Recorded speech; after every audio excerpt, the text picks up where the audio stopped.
So now that we've sort of set up the process, let's actually do some computational examples here.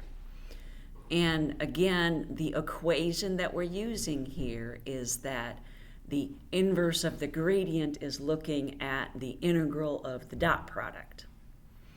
And this is our basic equation for looking at it for any coordinate system with any electric field, but we want to come back and do some more specific examples. So we're going to start with a uniform field in one dimension. So it just has a value and a direction. So in this case, if I were to visualize this, the electric field points towards the right and it always has the same value. So when I go to set up the integral here, what I'm going to have is minus the integral of that value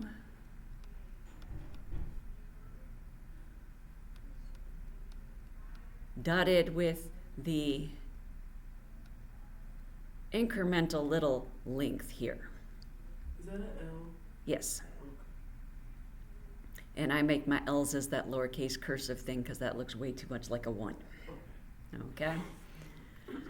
So the first thing that we're going to recognize is that when I do this, I could break this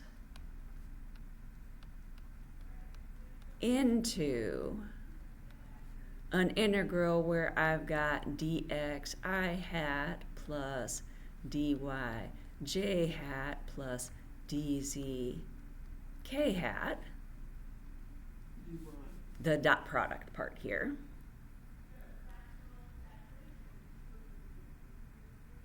And I could then split this into 3 integrals, the integral of my x component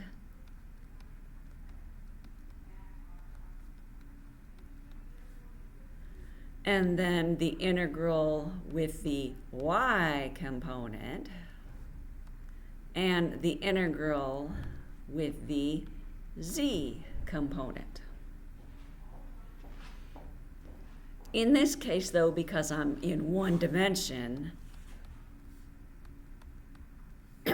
integrating 0 pretty much doesn't do anything. Technically, there's a potential constant of integration from each of these, and we'll talk about that when we get to some other cases a little bit later. But we can go through here and solve this one.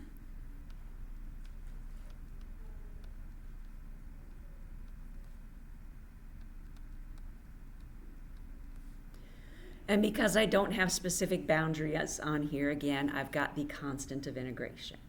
Okay, so how did you have the 3, that the x plus the cx? Where did you get that one from? Okay, so just to break it down one more time here, if I've got the integral of 3 newtons per coulomb, I hat times the dot product part here, which is the dx I hat, that's going to go the integral of 3 newtons per coulomb dx. Okay.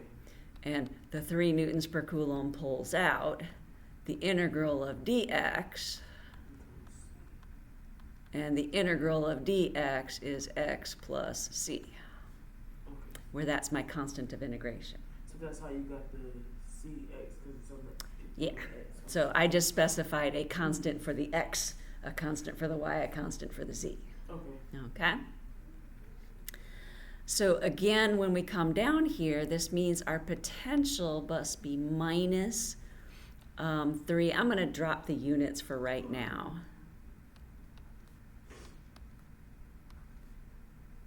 And technically, I've got a cy and a cz.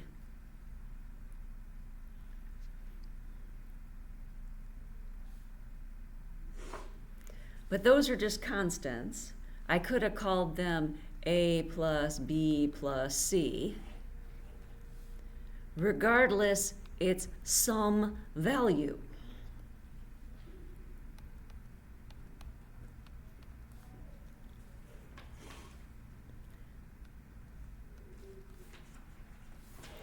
And I'm going to argue here that I could call that a V0. Now, why could I call that a V0? Because if I want to find it at a position of 0, I would be plugging in 0. And in this case, it's easy to see then that the potential at a value of 0 is some V0.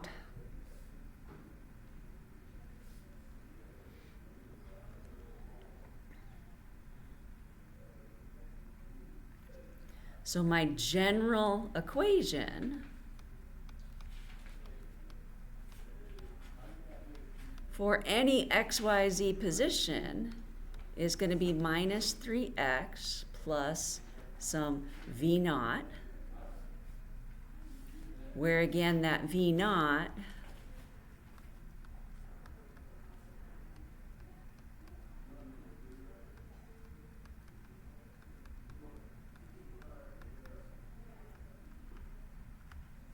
the potential at the origin.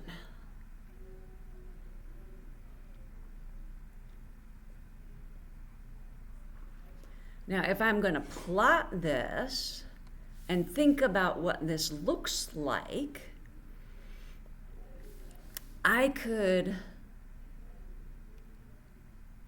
plot a coordinate system here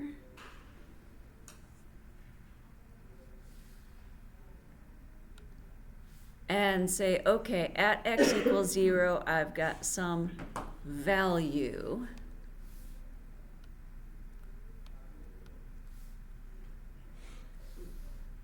And then my potential is going to drop with a slope of minus 3.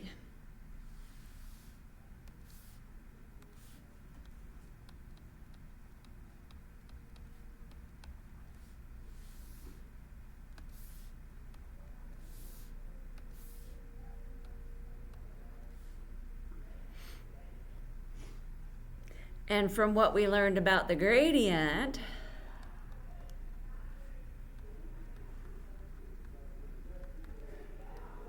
the electric field is going to be equal to minus the gradient of V, or minus the slope. So it's plus 3.